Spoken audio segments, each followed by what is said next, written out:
Today we are going to discuss the histological feature of the ureter and the urinary bladder, definitely a part of urinary system. Last time we learned about all the structure of the kidney, you must recall, and you see these minor calyces. Just from here, from the minor calyces, entering into major calyces, this renal pelvis, and then which becomes narrower and become ureter. From the minor calyces, the epithelium start here is the transitional epithelium, which is the typical epithelium of the urinary system. So you have also learned that how the blood has entered into the nephron through vascular pole and is exiting through the urinary pole into the proximal convoluted tubule. So Allah has made your body accordingly that the blood is going to enter and is coming out as urine.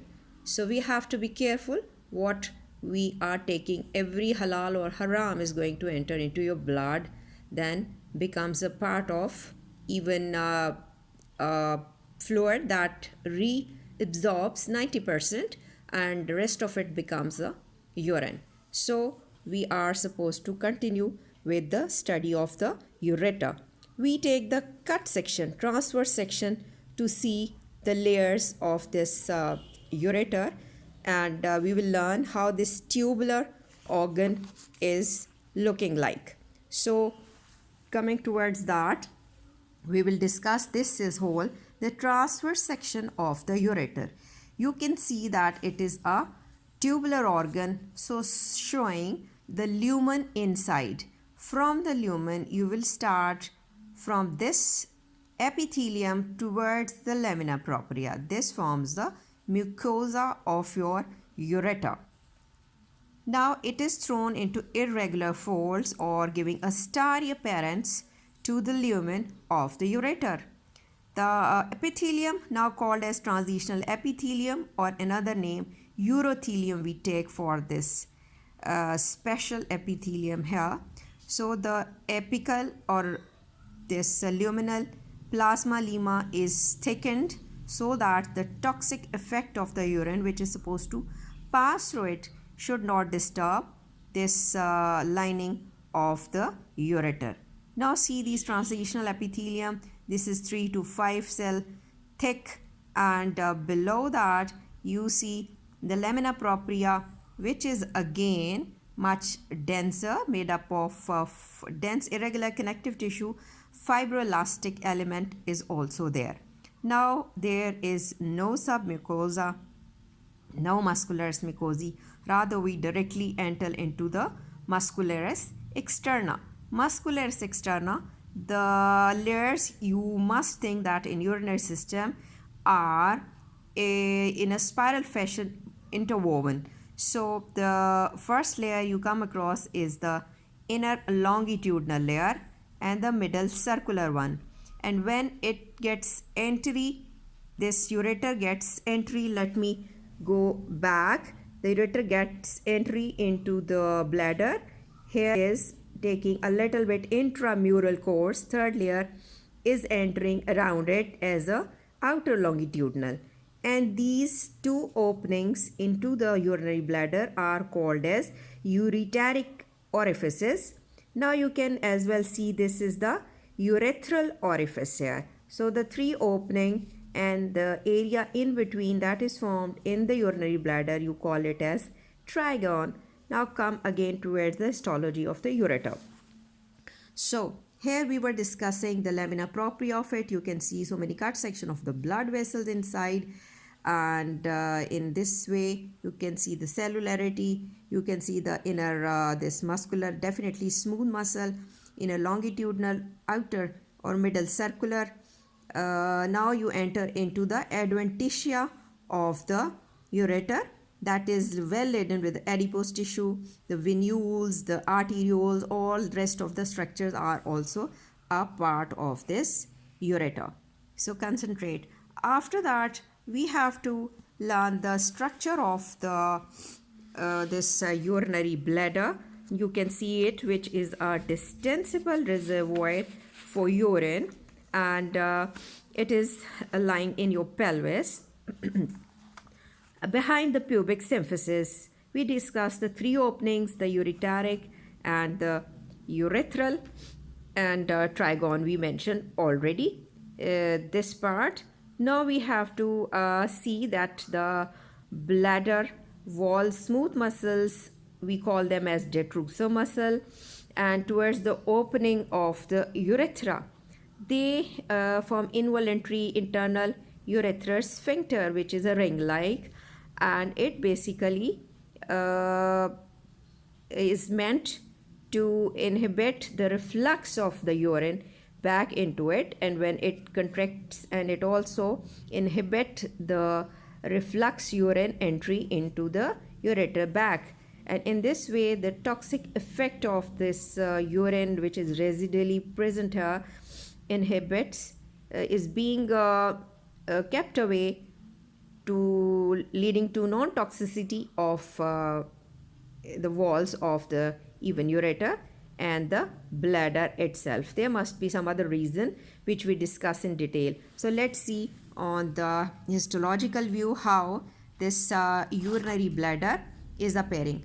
When urinary bladder is in relaxed state, or you would say undistended state, it will be showing 6 to 8 cell layers. Definitely first basal layer resting on the basement membrane is the cuboidal or low columnar cells. Rest of them, they become polygonal till you reach the top apical surface.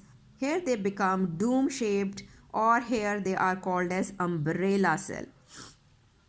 You can see the above picture. These are thrown into so many foldings, and next to it the lamina propria here, having neurovascular or arterial or veneal bundle in it. It is also thicker one. Next to it you see a special feature in a sense that the muscles are arranged randomly. If we consider into layer wise, it is hard to do that because they are spirally interwoven. The inner one would be smooth inner longitudinal layer, middle one would be the middle circular layer, and the outer layer is added when we come towards the neck region of the urinary bladder. The outer, this longitudinal layer is again added, and ending up with the serosa, where there is a superior surface of the urinary bladder, and lower region is covered with the adventitia. Now, the important thing we have to learn about this apical or luminal plasma lemma or plasma lining, which is very unique and special. And we know that this bladder shows the nature of plasticity. It's like if you consider the balloon, you put air into it, it distends and the walls become thinner. And when it is not distended, the wall of the balloon is thicker. Same is the case here. And schematically, if I let you understand the both state, the distended and the relaxed, for this you have to focus on another diagram. The above diagram is in a distended state. So it means if we arrange the cells here, the basally located cuboidal cells could be there, intermediate cells are stretched up and taking a flattened appearance. Even the top dome-shaped umbrella cells also change their shape. You see the apical plasma lemma is showing the thick rigid segment called as plaque, and there is a thin interplaque region which is flexible part of apical membrane. So what is going to happen when the bladder is in a relaxed state?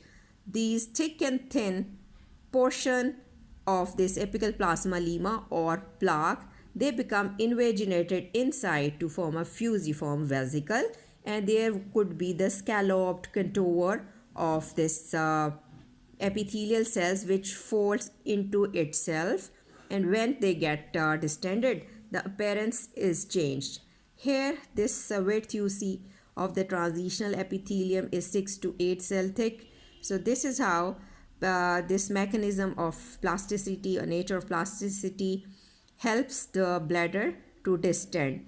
And we have to learn two features that save the this epithelium or urinary bladder from the toxic nature of the urine through two things: that this apical plasma lemma is totally impermeable to the urine, saving it from its toxic nature, and the other things, they are connected with each other through the tight junctional complexes desmosome, again not allowing the intercellular spaces for the urine to pass through in. So Allah has made our body accordingly, and this saves us from the toxic nature of the urine.